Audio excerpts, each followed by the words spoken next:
Okay, ಇನ್ನು ಪ್ರಜ್ವಲ್ ರೇವಣ್ಣ ವಿದೇಶದಿಂದ ಬಂದಿಲ್ಲ.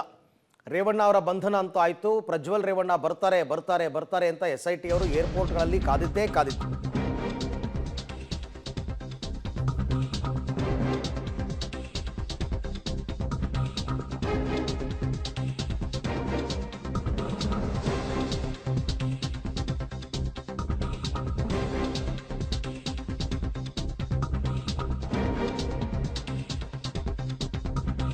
ಪ್ರಜ್ವಲ್ ರೇವಣ್ಣ ಅಶ್ಲೀಲ ವಿಡಿಯೋ ಪ್ರಕರಣ, ತಂದೆ ಮಗ ಇಬ್ಬರು ಒಂದೇ ಕೇಸ್ನಲ್ಲಿ ಆರೋಪಿಗಳಾಗುವ ಸಾಧ್ಯತೆ ಈಗ ಹೆಚ್ಚಾಗಿ ಕಾಣಿಸ್ತಾ ಇದೆ.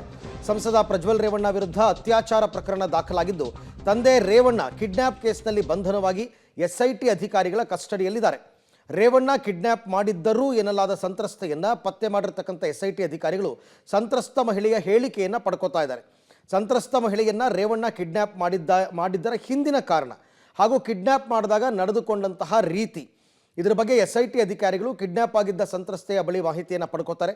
ಒಂದು ವೇಳೆ ಸಂತ್ರಸ್ತ ಮಹಿಳೆ ಕಿಡ್ನ್ಯಾಪ್ ಮಾಡಿದ್ದರ ಜೊತೆಗೆ ದೌರ್ಜನ್ಯ ಎಸಗಿದ್ದಾರೆ ಅಂತ ಹೇಳಿಕೆ ದಾಖಲಿಸಿದ್ದಾರೆ ಅಂತ ಹೇಳಿಕೆ ಕೊಟ್ಟರೆ ತಂದೆ ಮಗ ಇಬ್ಬರು ಒಂದೇ ಕೇಸ್ನಲ್ಲಿ ಆರೋಪಿಗಳಾಗುವ ಸಾಧ್ಯತೆ ಹೆಚ್ಚಾಗುತ್ತೆ ಅಂತ SIT ಮೂಲಗಳು ಹೇಳ್ತಾ ಇದೆ. ಅಂದರೆ ಈ ಕಿಡ್ನ್ಯಾಪ್ ಪ್ರಕರಣಕ್ಕೂ ಮೊದಲು ಆಕೆ ಸಂತ್ರಸ್ತೆ, ಆಕೆಗೆ ಲೈಂಗಿಕ ದೌರ್ಜನ್ಯ ಆಗಿತ್ತು. ಈ ಲೈಂಗಿಕ ದೌರ್ಜನ್ಯವನ್ನು ಮಾಡಿದವ್ರು ಯಾರು, ಅದು ಒಂದು ವಿಚಾರ. ಎರಡನೇದು, ಆಕೆಯನ್ನು ಕಿಡ್ನ್ಯಾಪ್ ಮಾಡಿರೋ ಪ್ರಕರಣದಲ್ಲಿ A1 ಆರೋಪಿ ರೇವಣ್ಣ ಅವರೇ ಇದ್ದಾರೆ. ಆ ಪ್ರಕರಣದಲ್ಲೇ ಅವ್ರನ್ನ ಅರೆಸ್ಟ್ ಮಾಡಿರ್ತಕ್ಕಂಥದ್ದು.